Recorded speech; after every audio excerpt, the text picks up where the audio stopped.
पाकिस्तान के पूर्व प्रधानमंत्री इमरान खान गिरफ्तार। इस्लामाबाद हाईकोर्ट कैंपस में ही गिरफ्तारी हुई। 30 समर्थक भी गिरफ्तार। इस्लामाबाद में धारा 144 लागू।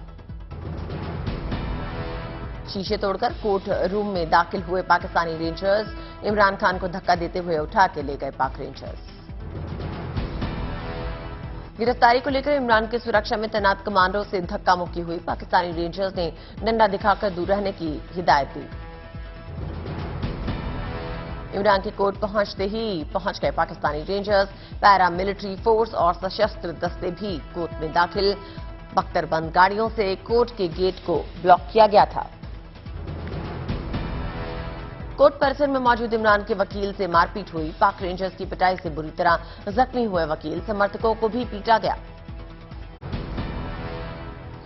कई मामलों में जमानत के लिए इस्लामाबाद हाईकोर्ट पहुंचे थे इमरान खान। एनएबी के इस केस में 1 मई को जारी किया था अरेस्ट वारंट।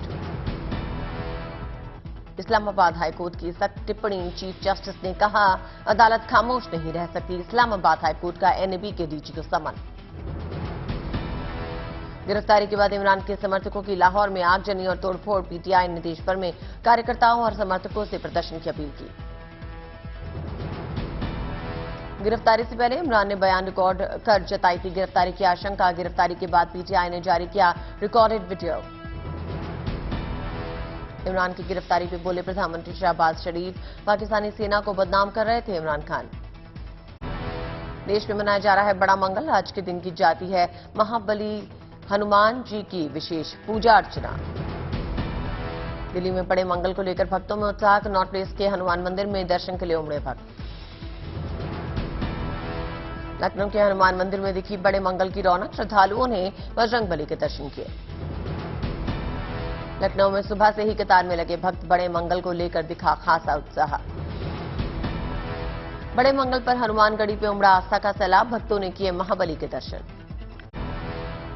बर्फबारी के बाद साफ हुआ केदार घाटी में मौसम। बाबा के दर्शन के लिए उमड़े श्रद्धालु। मौसम साफ होने की वजह से सोनप्रयाग से 5000 यात्रियों को भेजा गया केदारनाथ। बाजारों तक लगी भक्तों की लंबी कतार। मौसम साफ रहने पर केदारनाथ पहुंचा वायुसेना का चिनूक हेलीकॉप्टर। पुनर्निर्माण सामग्री को लेकर पहुंचा बाबा की नगरी। मौसम की मनमर्जियों के बीच केदार भक्तों को कम नहीं हो रहा उत्साह। गंगोत्री नेशनल हाईवे पे भक्तों में दिखा गजब का उत्साह।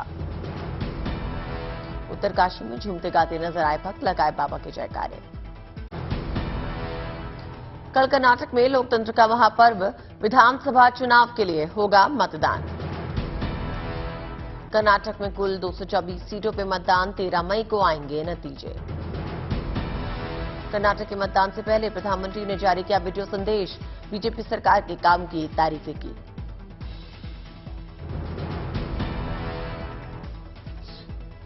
और फ्यूचरिस्टिक नीतियां कर्नाटका की अर्थव्यवस्था के विस्तार में महत्वपूर्ण भूमिका निभा रही है। कर्नाटक में कांग्रेस के घोषणा पत्र के विरोध में आज बीजेपी ने हनुमान चालीसा पाठ किया। बेंगलुरु में बीजेपी सांसद शोभा करंदलाजे ने अगुवाई की। मणिपुर में हिंसा के बाद पटरी पे लौट रही है जिंदगी। खुल रहे हैं बाजार। लोगों ने राहत की सांस ली। स्वर्ण मंदिर के पास एनएसजी की टीम ने शुरू की इन्वेस्टिगेशन। कल यहां हुआ था धमाका। यूपी में 11 मई को होगा निकाय चुनाव में दूसरे चरण का मतदान। 38 जिलों में डाले जाएंगे वोट। दूसरे चरण के निकाय चुनाव में समाजवादी पार्टी ने जोर लगाया। अलीगढ़ में अखिलेश यादव ने रोड शो किया। अखिलेश यादव के रोड शो के दौरान दिखा अजब नजारा। बुलडोजर पर सवार दिखे कुछ समाजवादी कार्यकर्ता। यूपी में tax free film the Kerala story. Yogi सरकार का ऐलान। 12 मई को लोक भवन में फिल्म द केरल स्टोरी की स्पेशल स्क्रीनिंग होगी। सीएम योगी अपने मंत्रिमंडल के साथ देखेंगे फिल्म द केरल स्टोरी को लेकर बोले केंद्रीय मंत्री अनुराग ठाकुर। कहा, यह एक प्रयास है सच को दिखाने का। फिल्म द केरल स्टोरी को लेकर बीजेपी सांसद प्रज्ञा ठाकुर ने कांग्रेस पर निशाना साधा। कहा, आतंकवादी भी कांग्रेसियों को बच्चे और निर्दोष लगते हैं। दिल्ली में केंद्रीय मंत्री मीनाक्षी लेखी ने फिल्म द केरल स्टोरी देखी, साथ ही कई बीजेपी नेता मौजूद रहे। फिल्म द केरल स्टोरी के डायरेक्टर सुदीप्तो सेन का आरोप, फिल्म से जुड़े 2 सदस्यों को मिली धमकी। एनसीपी नेता जितेंद्र आव्हाड ने फिल्म के तथ्य पर उठाए सवाल, कहा केरल को किया जा रहा है बदनाम। 3 महिलाओं की कहानी को 32,000 महिलाओं की कहानी बताया जा रहा है। फिल्म द केरल स्टोरी पर एमपी में भी गरमाई सियासत। कांग्रेस नेता कमलनाथ और दिग्विजय सिंह के लिए राज्य के गृह मंत्री नरोत्तम मिश्रा ने बुक किया फिल्म का टिकट। तमिलनाडु और पश्चिम बंगाल में फिल्म द केरल स्टोरी पे लगा है बैन। दोनों राज्यों ने फिल्म के प्रसारण पे कानून व्यवस्था का हवाला दिया। श्रद्धा वॉकर मर्डर केस को लेकर आई बड़ी खबर। आफ्ताब पूनावाला के खिलाफ हत्या और सबूत मिटाने का आरोप तय। पश्चिम बंगाल के उत्तरी 24 परगना में केंद्रीय गृह मंत्री अमित शाह ने भूमि पत्तन प्राधिकरण और सीमा सुरक्षा बल की विभिन्न विकास परियोजनाओं का शिलान्यास और उद्घाटन किया। दुर्गापुर में एक शख्स ने घर की छत पर बनाया पक्षी विहार। अभिषेक के चिड़िया फार्म में एक से एक महंगे पक्षी। राजस्थान के बूंदी में दुल्हन ने घोड़ी पर खड़े होकर डांस किया। दुल्हन के डांस का वीडियो वायरल हुआ।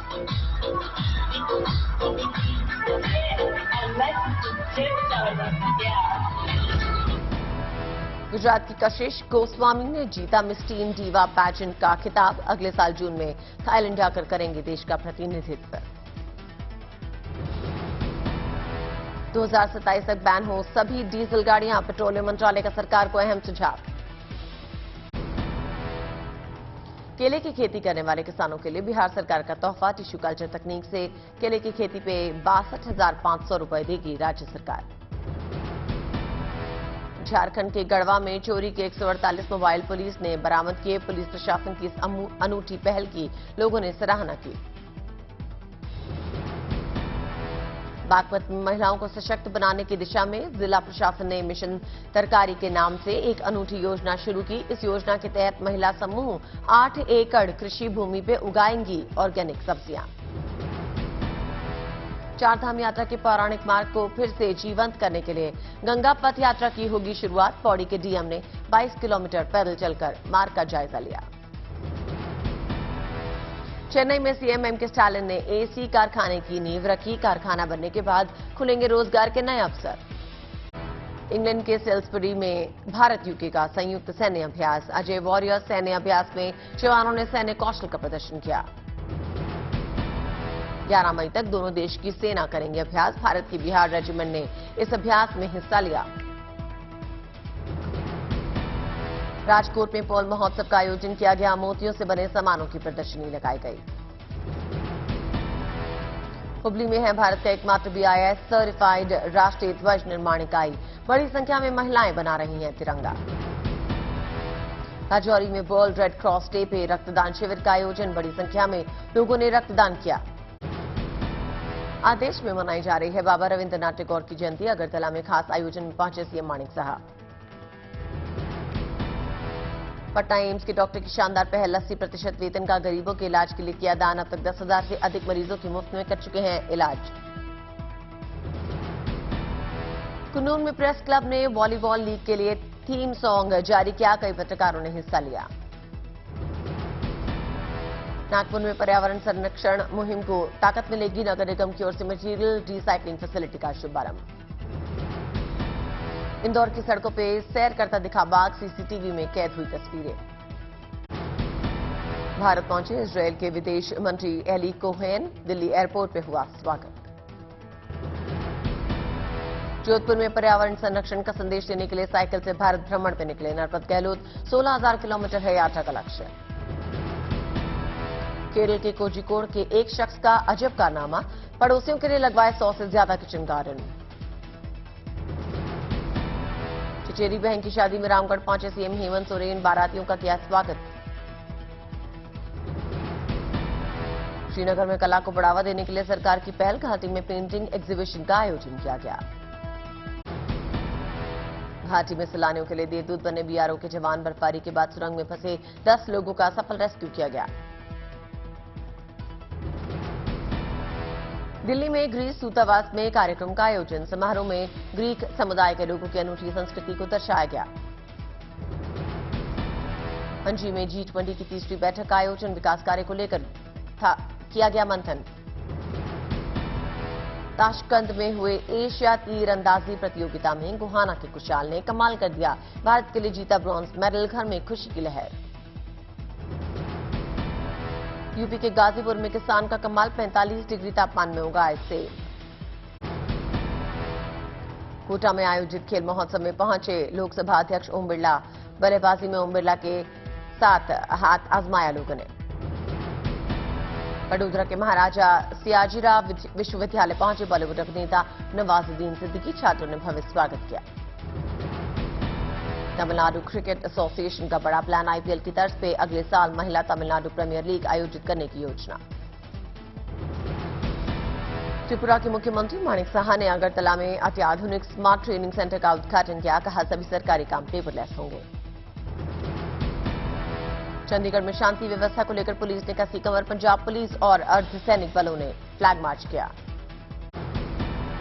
पेट्रोलियम मंत्रालय की सलाहकार समिति ने सरकार को 2027 तक डीजल चालित वाहनों को बैन करने का सुझाव दिया। 10 लाख से ज्यादा आबादी वाले शहरों में प्रतिबंध लगाने की सिफारिश।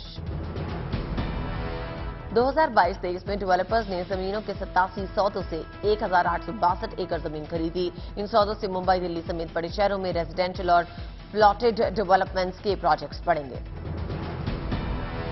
यूनेस्को ने स्विगी की इवैल्यूएशन को 33% घटाकर $8.2 अरब से $5.5 अरब किया। $4,759 प्रति शेयर के मुकाबले प्रति शेयर वैल्यू घटाकर 3,305 की। राजस्थान के नागौर में लिथियम का नया भंडार मिला। इन भंडारों में मौजूद लिथियम की मात्रा भारत की कुल मांग का 80% पूरा कर सकती है। सुपरटेक के सीएमडी आर.के. अरोड़ा पे जमीन का बकाया न चुकाने पे गिरफ्तारी की तलवार लटकी। 10 दिन में बकाया न चुकाने पे हो सकती है गिरफ्तारी। अप्रैल में एफएमसीजी बिक्री पिछले साल के अप्रैल से 8.4% और इस साल मार्च के मुकाबले 17% लुढ़की। स्टॉक में कमी और शहरी इलाकों में बिक्री घटना रहा वजह। अप्रैल में फ्यूल की डिमांड 0.3% और मार्च के मुकाबले 10% घटी। मार्च में अधिक आर्थिक गतिविधियों के पीक पर पहुंचने से फ्यूल की डिमांड रिकॉर्ड स्तर पर पहुंच गई थी। गो फर्स्ट के दिवालिया प्रक्रिया के लिए आवेदन करने के बाद स्पाइसजेट को एनसीएलटी ने नोटिस भेजा। लीज पर विमान देने वाली कंपनी एयर कैसल का बकाया भुगतान नहीं होने पर मांगा जवाब। फ्लीट और ऐप आधारित कैब सेवाओं के लिए कारों की बिक्री साल बढ़कर प्री कोविड स्तर के करीब पहुंचने का अनुमान। बीते साल भी इस सेगमेंट में कारों की बिक्री 95% बढ़ी। नीति आयोग ने डेयरी निर्यात को बढ़ाने के लिए आयातित उत्पादों से मुकाबला करने का सुझाव दिया। उत्पादन बढ़ने के बावजूद दूध के वैश्विक निर्यात में भारत की हिस्सेदारी महज 0.62% रही।